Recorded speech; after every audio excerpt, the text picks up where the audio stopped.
Hi, this is Adam Blaylock, and you're listening to Adam the Movie Guy. Thank you for tuning in and enjoy the show. Warning, the show you're about to listen to contains strong language and an unhinged host. Don't take me too serious, I'm doing a bit here, so stay the fuck off my back. Enjoy. If this shocks you, if this offends you, and you clicked on the wrong fucking podcast.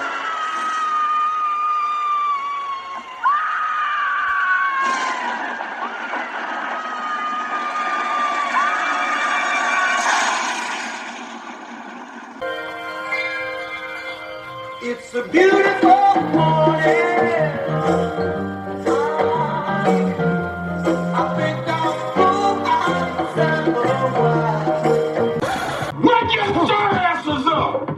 Good morning, everybody. Or afternoon. Or night. Whenever the fuck you decide to play this. It doesn't matter. Either way, this is your wake-up call from your lovable, unhinged host, Adam the Movie Guy. And for this episode, I'm going to give some updates on what I've currently got going on in the works for future episodes. A bit of what I've been up to. Then I'll touch on some movie news I've heard. Give 2 micro mini reviews on Daredevil Born Again Season 1. And, the WOLFMAN 2025 remake. You know, I can't wait to piss on that film's grave. And last but not least, another rambling episode of mine where I talk about my obsession with New York deli sandwiches. So, let's get started.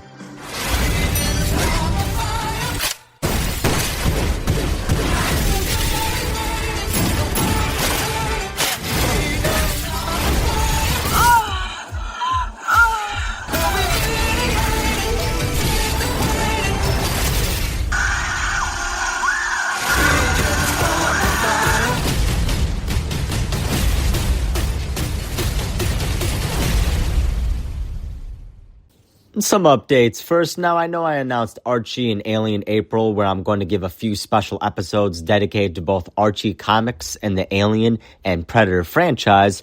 Unfortunately, life has just been so damn busy these past few weeks. I've barely been able to record as much as I would like, but I promise you all, those episodes are coming, just probably not by this month of April. And since I forget to factor in a vacation where I'm going out of the country in May, very soon, might I add, the Jaws Super Special is now slated for late June, early July, which is kind of better since it's more appropriate given how Jaws is a 4th of July film. Where I stand now, I'm about 40% done with the Archie episode, and I tell you, I'm having a fucking blast doing it so far, and I can't wait to get that one out to you all. And as for the Alien and Predator franchise episodes, which are now looking to be out by mid to late May at the latest, I'd say, have yet to still be recorded, but I'll get on that as soon as possible. What I'm thinking of doing for those films is splitting them into multi-part episodes. For example, the first episode covering the Alien film franchise, I'll cover Alien and Aliens. Then episode 2 of the Alien franchise saga, I'll do Alien 3 and Alien Resurrection.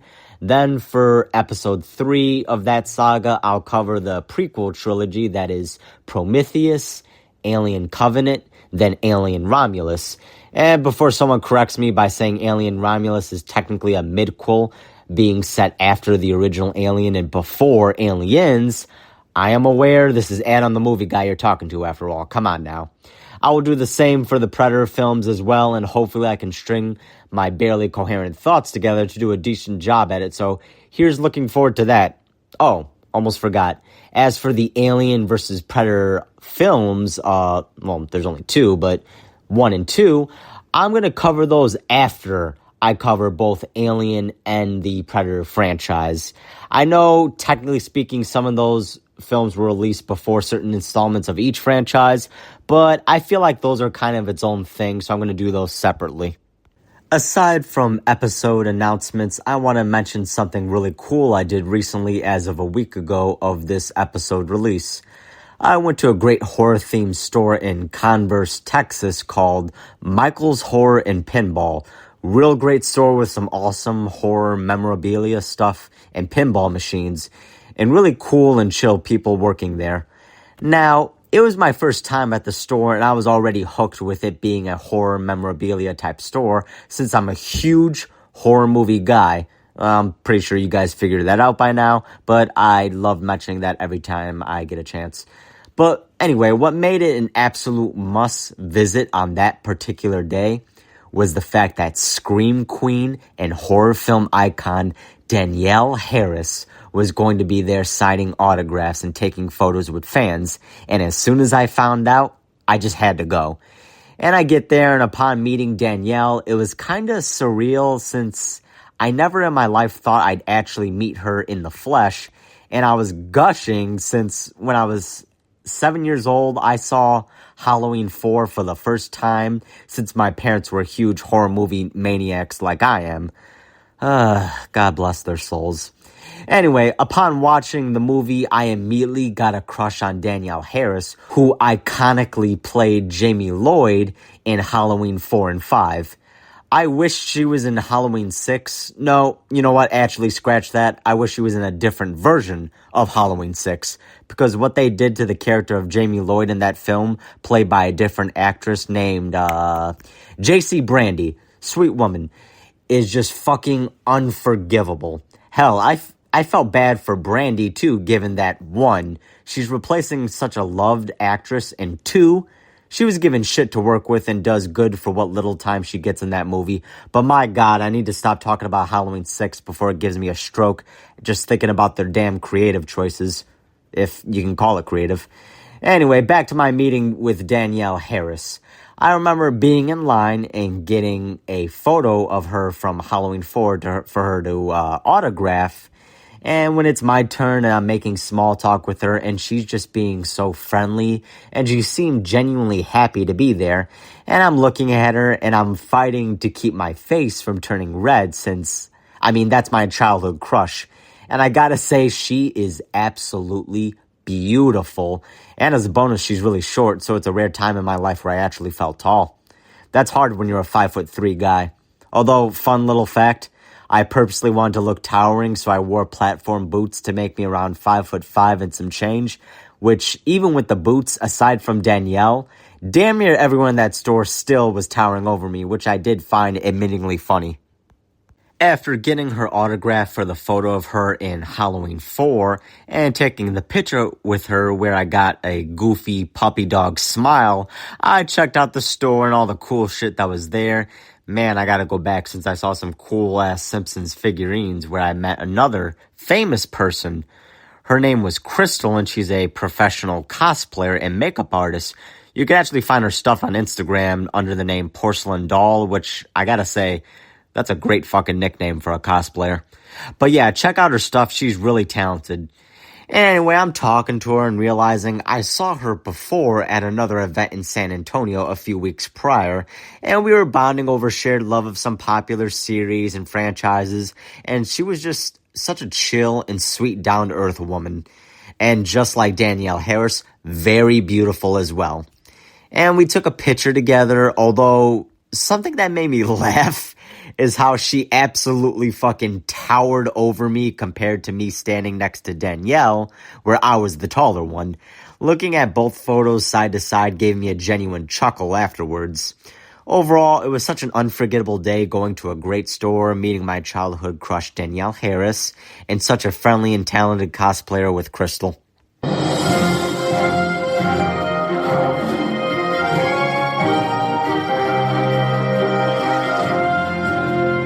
Alright, getting into some quick movie news I've heard, starting off with the brand new release of a new vampire film directed by Ryan Coogler and starring Michael B. Jordan and Haley Steinfeld, which looks absolutely fucking incredible. It's a 1930s period piece set in the American South, and Michael B. Jordan is acting for two, playing twins, and badasses at that, no surprise there. And Haley Steinfeld looks very seductive in the film, or at least what little I've seen of her in previews, so I'm really looking forward to checking this movie out when I do get the chance. Next is the Silent Night, Deadly Night remake casting, where we have our killer, played by Rohan Campbell of Halloween Ends fame, shaping up to be the new killer Santa Billy, or at least that's why I think they're still keeping the name from the OG. I haven't really heard otherwise. Now, personally, I think it's a great casting choice, and I know a lot of people, including myself, have mixed feelings of Halloween Ends. I personally think Roanne Campbell was one of the more interesting choices we've seen in the Halloween films in terms of characters, so I'm looking forward to his take on the iconic Billy. Next is, I saw the new teaser footage for the Toxic Avenger reboot.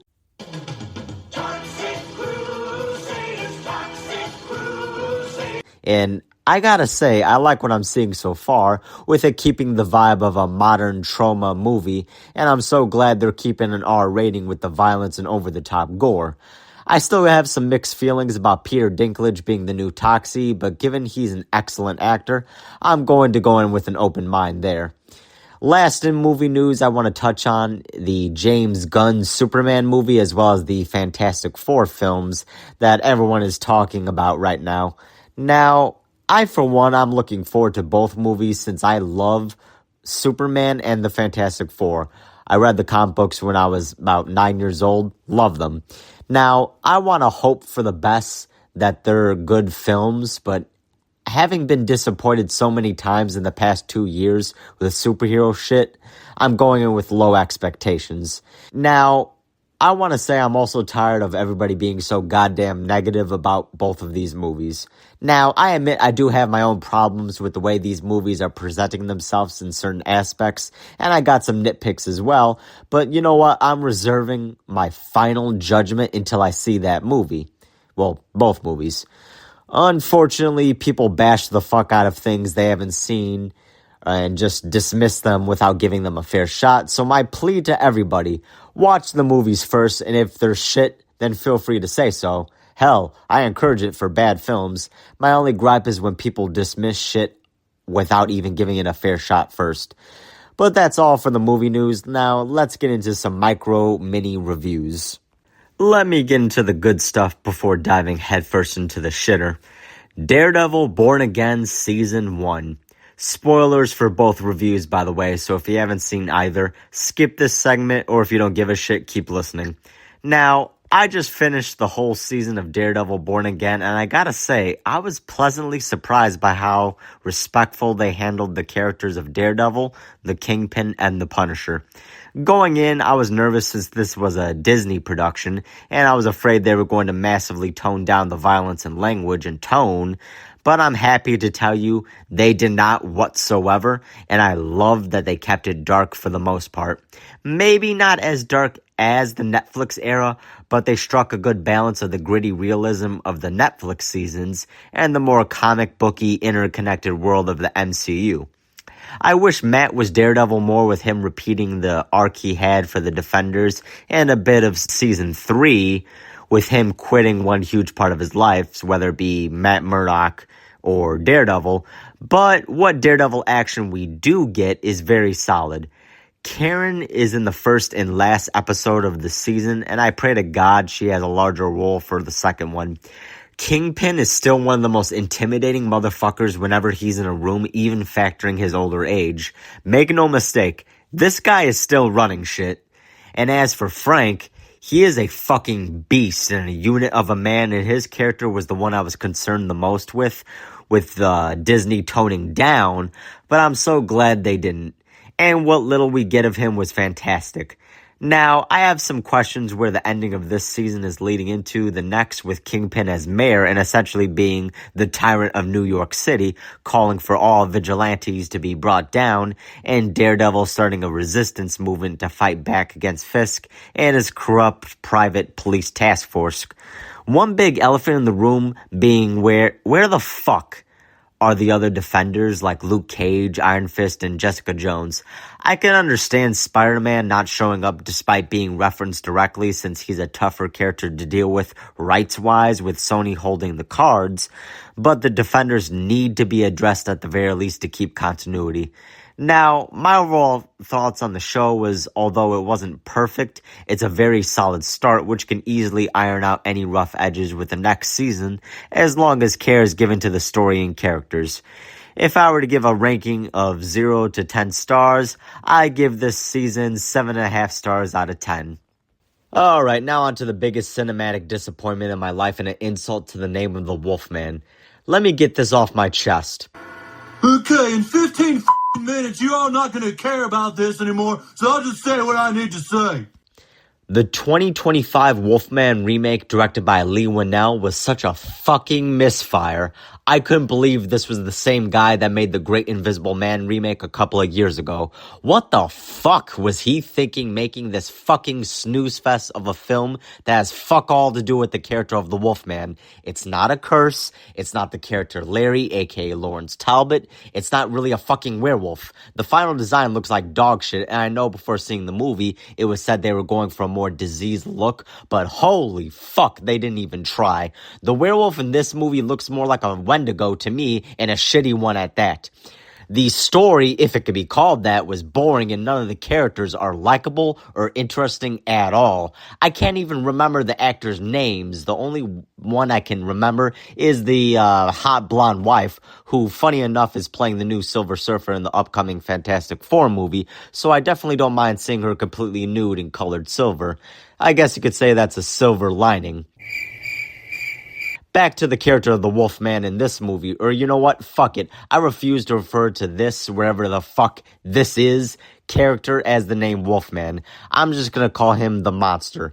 Now, the monster pretending to be the Wolfman is absolutely nothing like Lawrence Talbot of the original Universal Monster films. Benicio del Toro, who in my opinion was a great Wolfman, and Lawrence Talbot as well, may not have been on Lon Chaney's level in terms of being iconic, but he easily could have been close if he got maybe 2 more films to his interpretation of the character.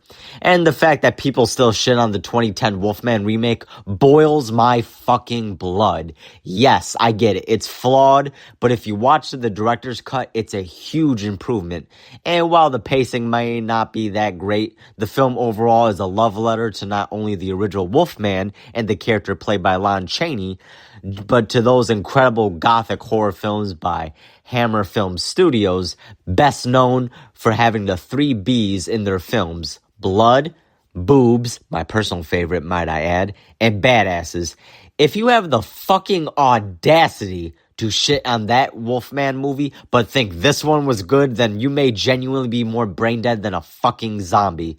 To sum up my feelings about this movie, let me play the following 2 audio clips.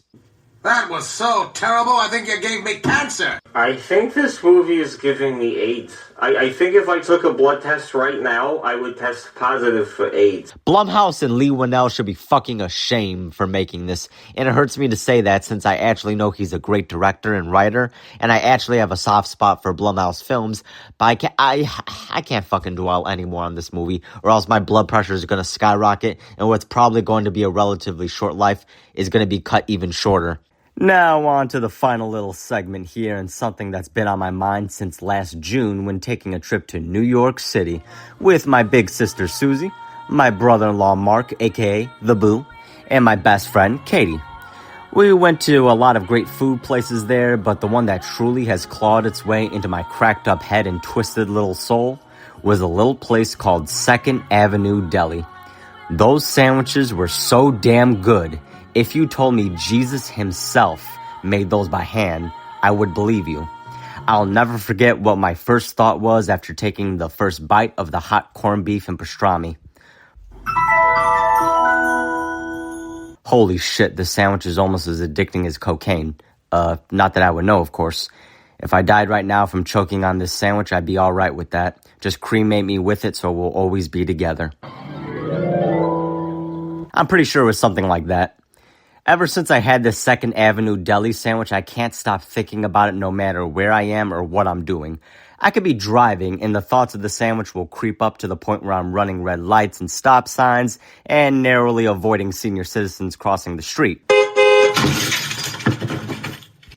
I'll be at work working with sharp instruments that could potentially ruin or end my life, and I'll be thinking I can go for a 2nd Avenue Deli sandwich right now. I could be in the middle of buying a bag of Coke, and I'll ask the dealer if he's got any connections that sell those sandwiches off the streets. I could be inside my wife, and I'll start thinking about that sandwich, which would cause me to finish since that thing was practically an orgasm in every bite, like in the movie When Harry Met Sally. Oh, yes, yes, yes, oh, God, oh. I'll have what she's having. Granted, I'm not married, but I could definitely picture that happening. Also, my "oh, yes" would sound more like Paul Bearer from old school WWF. Oh, yes! The point is, this sandwich was fucking incredible. And the little kicker to this story, they're not the best sandwich in New York. My brother-in-law Mark, aka The Boo, and my sister Susie said as good as 2nd Avenue Deli was, Katz Deli beats them by a mile. Holy shit. Susie and Mark went to Katz Deli on another day while me and Katie hung out at Coney Island Beach. And might I say, I was looking like a god among men on that beach. A very short one with twig boy arms, but godlike nonetheless. And Katie was looking incredible too, with her representing home by rocking a Chicago Bears bikini showing New York who's the best football team in the world, at least what I'm contractually obligated to say being born and raised in Illinois. Also, side note, Chicago hot dogs are better than New York dogs. What the fuck did you just assault my ears with? Fight me. I will say their pizza is on par with ours, except when you factor in our deep dish, where if you do, then I'm sorry, but Chicago kicks their asses. You hear that, Julius? The truth hurts, doesn't it? Shut the fuck up, dog. Now that day was fun, and I had a good time at the beach with Kate, but to this day, I often wonder what that Katz Deli sandwich tasted like. I toss and turn at night thinking what could have been with that sandwich. But one day I will make my grand return to the Big Apple and eat that freaking sandwich. I have to. I can't finish my life without having it. It would be fucking criminal. But anyway, this concludes both my rambling, barely coherent story and the end of this episode. I hope you all enjoyed it and got a laugh. I wish you all a happy Easter weekend with your families, and see you next episode whenever I get off my ass to record it. Hey, but don't you worry, guys. I promise it won't be that long out. You will all be gifted by my barely coherent, beautiful words. Your words are verbal cancer that corrupts and sickens everyone that hears them. Who? Half of America for starters. No, I mean who asked. God damn it. That was fucking funny. Thank you, Julius. See you guys later.